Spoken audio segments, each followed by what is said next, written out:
Hi, everybody. Sorry, we had a little technical difficulty, so I had to divide this into two lectures. No problem. So we're just picking up where we left off. We're talking about scenarios where we have two shocks in the same market.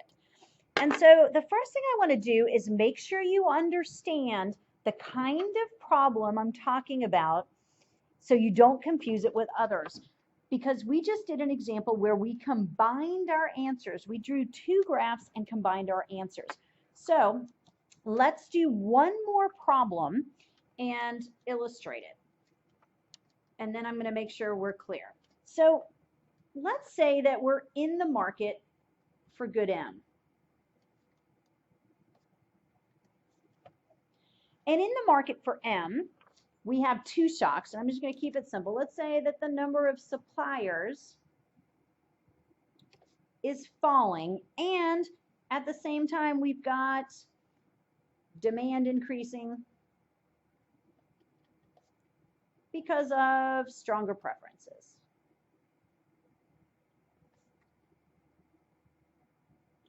All right, so again, we want to know, how do these occurrences affect the market for M?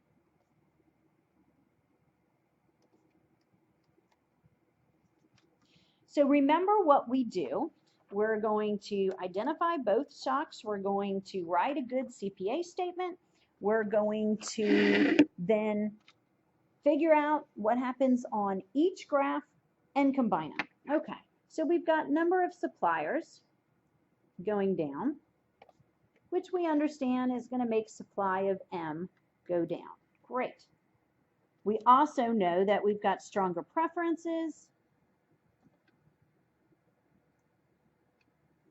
I've already told you that that makes demand for M go up.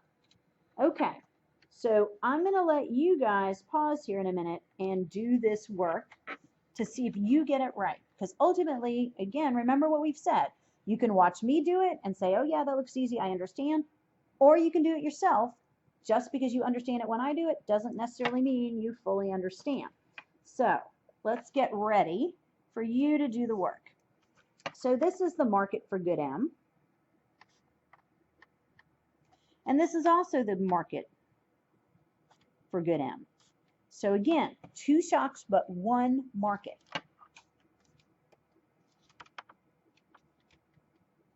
So draw in your demand, your supply. You're going to label everything P0, Q0. Same thing over here. Downward sloping demand, upward sloping supply.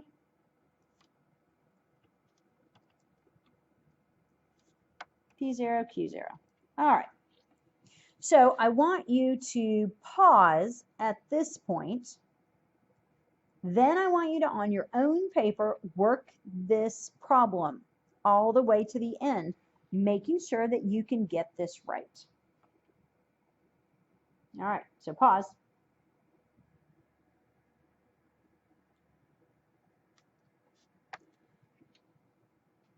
All right, hopefully you paused, so welcome back. And on the first graph, we're going to draw our supply decrease, which is a shift to the left. We labeled our new supply S1, and now we've got a new price P1 and a new quantity Q1. So when we summarize this, we have that equilibrium price went up, but equilibrium quantity went down. All right, but that's just from the supply shift. We also need to look at our demand increase. So over here, we're going to increase demand, shift to the right. Price is P1. Quantity is Q1. And so when we summarize our effects, we see that equilibrium price went up and equilibrium quantity went up. But that's the effect just from having the demand increase. We're not done, remember. If these shocks happen at the same time, then we need to determine the combined effect. So if these shocks are happening simultaneously, we understand that both shocks caused price to go up, right? So both the supply shock and the demand shock made price go up. So we know unambiguously price is going to rise. But what we don't know is what happens to quantity. Here from the supply shock, quantity goes down, but the demand shock is causing quantity to go up. So our effect on equilibrium quantity is indeterminate. In other words, we just don't know.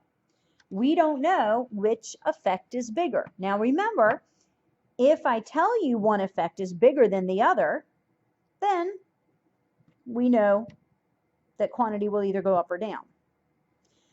All right, so this is a problem. Again, this is exactly how we do things when we have two shocks in the same market.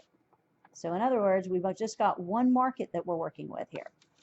And I want you to be very clear how this differs from another kind of problem you might see. So let's do another supply and demand problem and make sure you understand the difference. So let's have a question where we see that the U.S. imposes quotas. Now let's make it easier. Let's make it a tariff. A tariff on good R entering the United States. And I want you to tell me how that impacts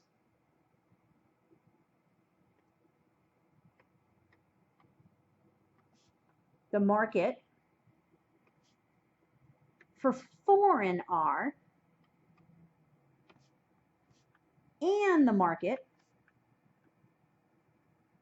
for domestically produced good R. Okay, so we actually have two shocks here, right? We've got a tariff, and that tariff is going to decrease the supply of good R in the market for foreign goods. But remember what we learned. Let's take a look.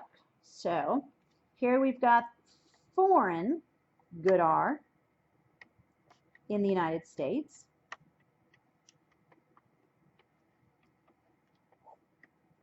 So again, we're going to label our equilibrium P0 and Q0.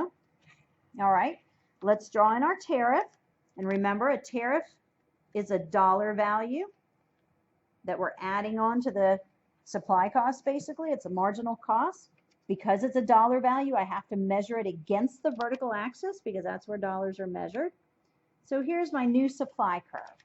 So we see that as a result of the tariff, we're at P1 and Q1. All right, so the tariff has caused the price to go up for good R that's from foreign countries and the quantity to fall. But then I asked you, how does this affect the domestic market? And we know the connection here, right? We know that foreign produced R and domestically produced R are substitutes. So we would want to say that price of a substitute to domestically produced R has done what? Has increased. So price of a substitute, the foreign good, the substitute to domestically produced good R has gone up. We know that that means demand for R produced domestically in the USA will go up, right? So this is just a substitution effect. If the foreign version gets more expensive, then people are going to demand more of the domestic. All right, so now we've got the market for domestically produced R.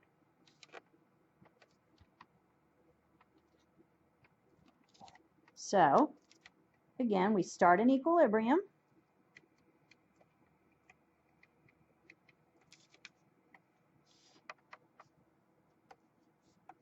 And now we're going to increase our demand for domestically produced R because people have substituted from the foreign. It's now more expensive. So this is going to bid up the price, P1, and increase quantity, Q1. So we've got equilibrium price going up and equilibrium quantity going up. All right. Now here's what I want to ask you. The thing that I really want you to understand here is, do we combine these? Do we combine these? We did in the last question, but do we do it here? The answer is no, we don't combine them. Why? Because this is foreign R and this is domestic R. Can we just add together a quantity decrease of the foreign product with a quantity increase of the domestic product? Does that make any sense at all to combine? The answer is no, because in this problem we have two shocks, but we also have two markets, two different markets. So I want you to understand the difference between these kinds of questions.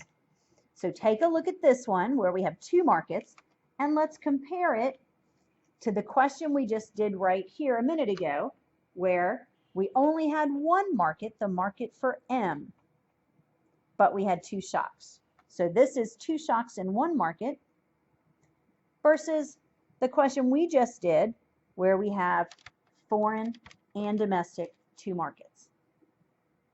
So hopefully that's clear. All right. Now, the last thing I want to do is convince you that when we have a problem with two shocks in the same market, you need two graphs. So let's go back to our original example that we just did, the last one. So we said that we're going to have a decrease in the number of suppliers, and at the same time, stronger preferences.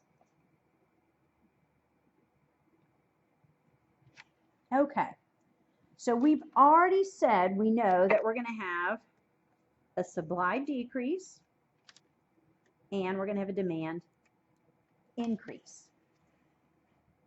I want to show you why you can't really get the right answer if you put them on one graph. So let's draw a graph. And you don't necessarily need to copy this into your notes, but I just want to illustrate for you what would happen if you blow me off and you say, Dr. Marks, two graphs, it's redundant, don't want to do that much work. Well, it's going to be very easy to make errors. All right. So we're starting with equilibrium price, P0 and Q0. And then let's say that we have a supply, nope, let's first draw our demand increase. Okay, so we have our demand increase, D1. And so that brings us here. And now let's impose our supply decrease, and let's put that right here. All right, so we went from point A basically to point B. Okay, well, what do we see here? We see that price went up. All right, that's fine. That part's right. We know that when we combine the effects from these two shocks, price will go up. But in this example, what's happened to quantity? We see that there's no change.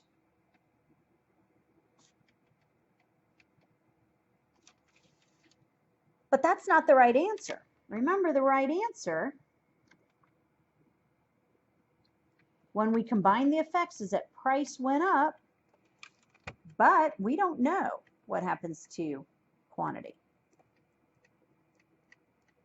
So why did we get the answer here that there was no change in quantity? Well, I got that answer because I had a quantity increase from one effect, and I had a quantity decrease from the other, and I drew them the same size, right? I drew them the same size. That's why I'm getting no change in quantity, but that's not the right answer. All right. Well, we could draw it another way and try to get the right answer. So let's do that.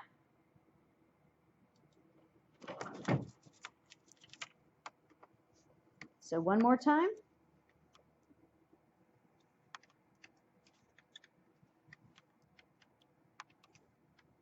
All right, so again, we're starting in equilibrium, P0, Q0. And now let's do the same thing. We're going to have a demand increase to D1.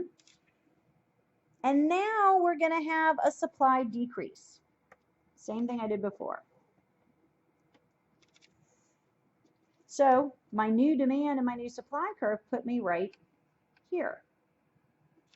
So we went from A to B. So again, let's take a look. Well, price went up to P1, and that's exactly right. So I can show that part, but now look what happened. Because of the way I've drawn it, I have quantity going down. So in this depiction, I have equilibrium price going up and equilibrium quantity going down. And while price did increase, this part is not correct. We don't know that quantity went down. So why in my graph did quantity go down? Well, look how big I drew the supply shift. If I had drawn a really small supply shift and a big demand shift, I could have shown quantity going up. So what I'm trying to impress upon you is that if there are two shocks in one market, the only way to show the right answer is with two graphs. But you must combine the effects.